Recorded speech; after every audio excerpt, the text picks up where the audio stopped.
Let's get this mission started. Complete the mission and proceed to the... So tell me, Kaz, how's the self-defense force you were in different from an army? The JSDF is set up for national defense. It's not configured for aggression against other countries. It's what you'd call exclusive defense. Exclusive defense? It's the fundamental strategic posture of the JSDF. No preemptive attacks.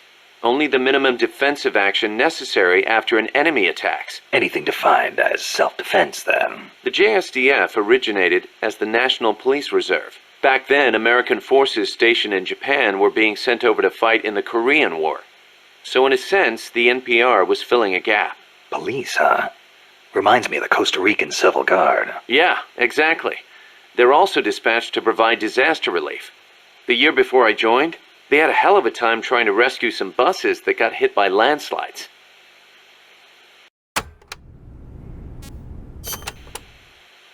So why'd you quit the JSDF? Because I didn't have a reason to be in Japan anymore. A reason? My mom had died 3 years earlier, so I didn't have to care for her anymore.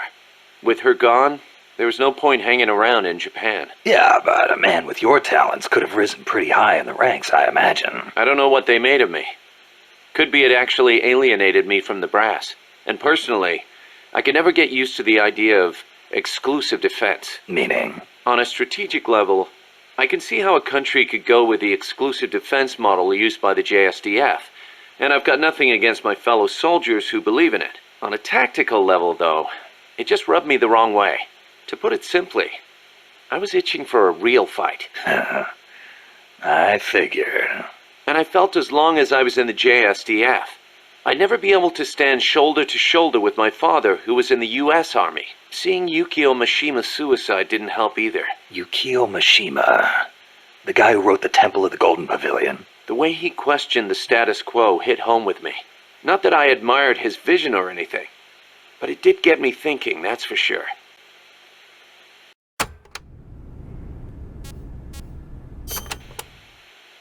Life's funny sometimes, isn't it? What brought that on? We first met as enemies on the battlefield, and now here we are fighting side by side. You mean Colombia? Yeah, after I quit the JSDF. I made my way there and got myself a position as a drill sergeant for a band of revolutionaries, despite the fact that I'd never seen a day of combat. I see you had the gift for talking business in Spanish even back then. Oh, come on, stop it. You're making me blush. Unlucky for me, though, you were in the service of the Colombian Army. I remember it like it was yesterday. It all happened in an instant. You guys ambushed us, and half my unit was taken out. My mind went totally blank. I couldn't keep it together. My whole unit was wiped out, and I was left half dead from a bomb blast. Then, as I was leaving, you yelled out at me. I came all the way from Japan to be here. My place is on the battlefield. Then you asked for my help, saying, I want to be the one to end it. I remember being surprised that there were still samurai in Japan. You guys came over to me. I had a grenade hidden under me, but even then you were too fast. The second I pulled the pin, you grabbed the hand I was using to hold the grenade with both palms. I didn't want it to go off. I'd heard samurai were a proud bunch. I wanted to know why one of them would stoop so low as to try to take his opponent with him. And I said, I'll never lose again. We'll never lose again. Yeah. We'll do whatever it takes, but we'll never be beaten again. Then, I passed out from the blood loss. When I woke up, I was in your camp's infirmary, stuck full of tubes. Why'd you save me? Your enemy after I tried to kill you. Because you swallowed your pride and fought with everything you had. I just didn't want to lose. You found a way to fight back, even in the face of death, even when you knew you were going to die. That's the mark of a true warrior. It's not about gain and loss, or victory and defeat. I looked at the way you lived your life and saw the path I needed to take. As a warrior. Wow. I never knew that. And that's why you... I realized then that the battlefield doesn't only divide people into allies and enemies. Sometimes it tells you more than just who's an ally or who's an enemy. Sometimes it helps reveal your true comrades. Like you and me, huh? That's right. And 2 years later, here we are.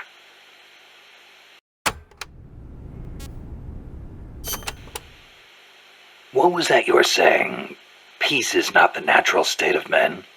You said you learned it in school. That is right. They are the words of the German philosopher Immanuel Kant. In 1795, he wrote a book titled Perpetual Peace.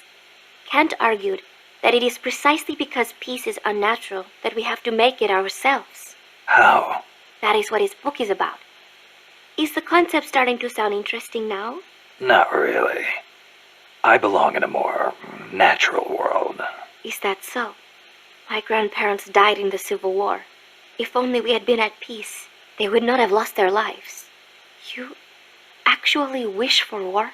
It's not like I want to hurt innocent civilians, but if someone attacks you, what are you supposed to do? A country needs the strength to defend itself. Otherwise it faces invasion, oppression, political subjugation. If they would simply stop using force to tangle with each other, countries would not need force to defend themselves. And how would you guarantee that? I... Sorry, but you have to understand how the world works in order to protect the ones you love.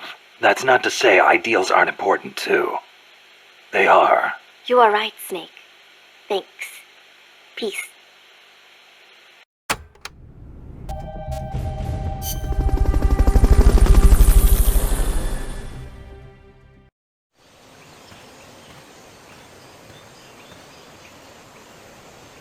Destroy all enemy supplies with your C4.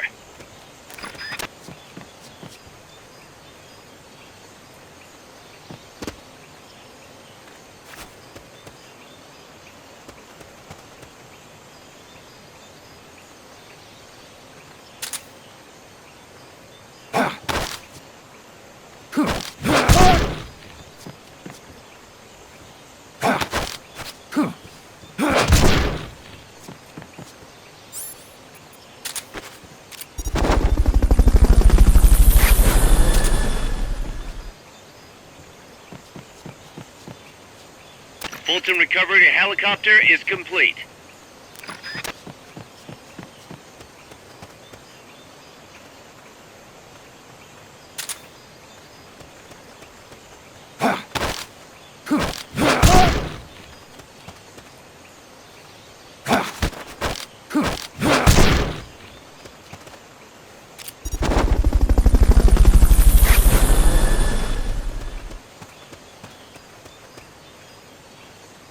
Fulton recovery subject confirmed onboard helicopter.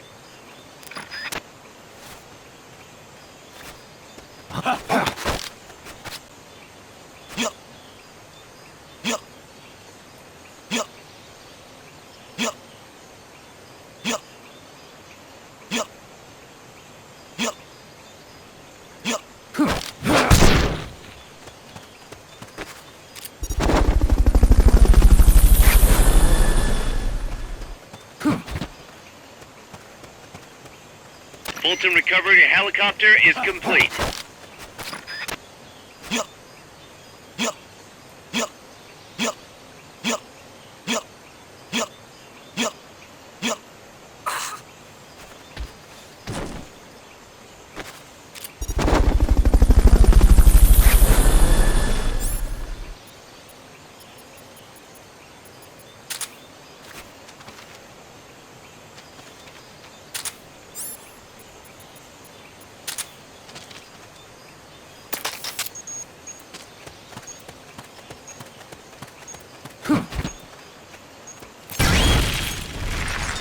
Okay, you're done with that area.